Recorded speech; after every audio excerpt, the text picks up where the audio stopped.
Oh, at kahapon mga bossing, kahapon tayo ay nagpunta tayo diyan sa Supreme Court at tayo po ay nag-file ng petition para mapigilan po yung impeachment complaint kay VP Sara na napipinto. Balita ko, meron akong isang malupit na balita. Oo, binabarnisan na daw yung mga gagamitin diyan sa yung mga dating ginamit sa impeachment ni Corona yata yun, no? Yung dating ginamit ng impeachment ni Corona, pinipinturahan na daw ulit ngayon. So the chances po mga bossing na yung impeachment kay VP Sara ay madaliin, napakalaki ng posibilidad. Oo, kasi nakikita ng administrasyon kung gaano kalakas yung mga kandidato ng oposisyon, which is yung PDP laban. Kaya sabi nila ngayon pa lang, habang tatatlo pa lang sila, tirahin na natin yan. Kaya minamadali ng mga kumag. Kaya minamadali ng mga kawatan. Lalo-lalo na nag-file pa tayo ng petition diyan sa for TRO diyan sa Supreme Court. Oo, at sabi ko nga sa inyo, nung tinanong nga tayo ng media kung bakit tayo nag-participate diyan sa petition na yan, sabi nga natin, kaming mga banateros, hindi lang kami puro sita. Kapag merong chances, may pagkakataon talaga, gagalaw po kami para sa bayang Pilipinas. At isa po itong ginawa namin na pagpa-file ng TRO dito sa impeachment hearing ni VP Sara dyan sa Senado dahil kabalbalan, unconstitutional, hindi sumunod sa tamang proseso. Oo, at pamumulitika lang. Ang daming problema ng bayang Pilipinas. Ang daming problema ng Pilipinas pero inuuna nila yung mga ganitong proceedings na will bar them. Bar meaning itatie up sila nito Matatie up sila dito mga bossing para hindi sila makakagawa ng batas. Kaya nga natin sila hinalal para gumawa ng batas Although kasama yan sa kapangyarihan ng Senado ang maging impeachment court kapag may impeachment. We are not stopping anybody from impeachment, lalo na yung mga impeachable government officials natin. It's just that dapat lang po dumaan sa tamang proseso yung impeachment, hindi dahil kalaban lang, hindi dahil malakas sa 2028, hindi dahil hadlang. Maling-mali po yun. Maling-mali yun. Kasi kung makikita mo doon sa articles of impeachment nilang supot, talagang pinilit. At saka ito nga po yan. Meron pong 4 na impeachment complaint mga bossing. 4 na impeachment complaint. Yung pong tumakbo, yung pong articles of impeachment, kinuha doon sa pang-4 na reklamo. Anong nangyari doon sa 3?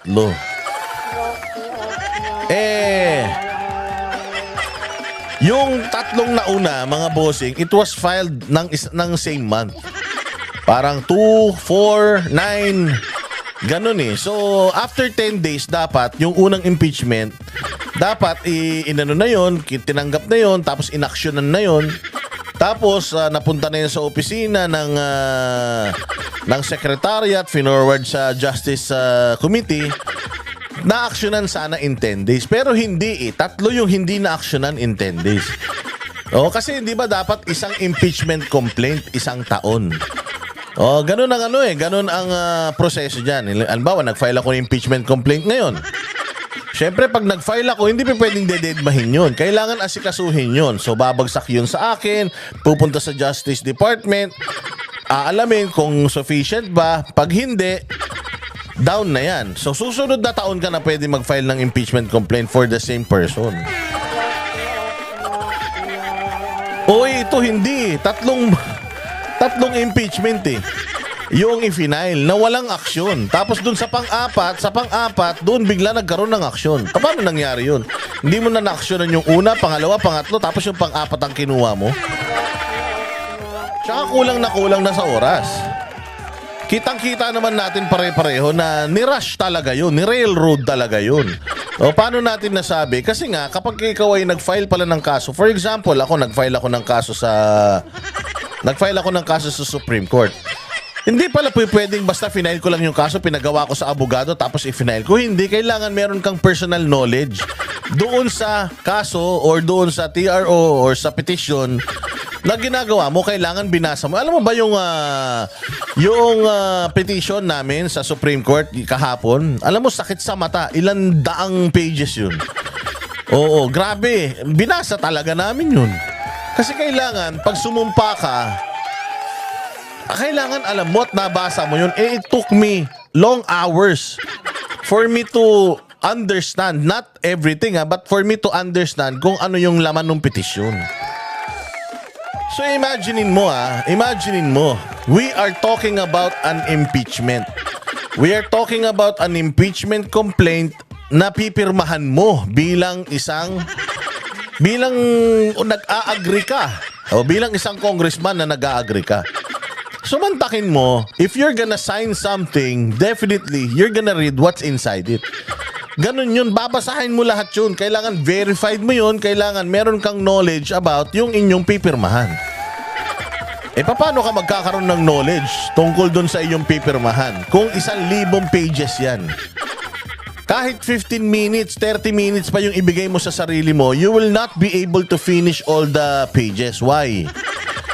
Kasi nga, kailangan, when you sign something, kapag nag-agree ka doon sa isang bagay, alam mo kung ano yung ina-agreehan mo. Kung pinirmahan mo lang nang hindi mo binasa yung pinirmahan mo, ibig sabihin, katarantaduhan yung pirma mo. Diba? Ibig sabihin, walang kwenta yung pinirmahan mo kasi hindi mo naintindihan eh. Yun yung isang pino-point out natin. Na sa dami nung pumirma, 200 plus, hindi akma yung oras. So isa yan sa mga inaan natin. Kaya nga nila yan minamadali ngayon kasi nga nakikita nila na yung PDP laban lumalakas. Pastor Apollo Kibuloy palakas ng palakas. Jimmy Bondoc palakas ng palakas. At dahil dyan sa sobrang palakas na yan, eto, pinapakalat nila ito yung halalan halo-halo. Hindi po ito makakabuti sa atin Hindi po ito ang mga kandidato natin. Tinanggal nila dyan si Pastor Apollo Kibuloy at si Jimmy Bondoc. Pinasukan nila ng mga kung ano-anong kabalbalan ng mga kandidato. Wag po ito ang susundin ninyo. Hindi po ito sanctioned ni PRRD. Ito po ay pambubudol. Oo, pambubudol ito, propaganda para hindi mahalo si Pastor Apollo Kibuloy sa mga mananalo. Bakit? Ba't ayaw nila kay Pastor Apollo Kibuloy? Si Pastor Apollo Kibuloy po ang magpapapatay sa lahat ng mga magiging kawatan at mga kawatan ng mga empleyado ng gobyerno.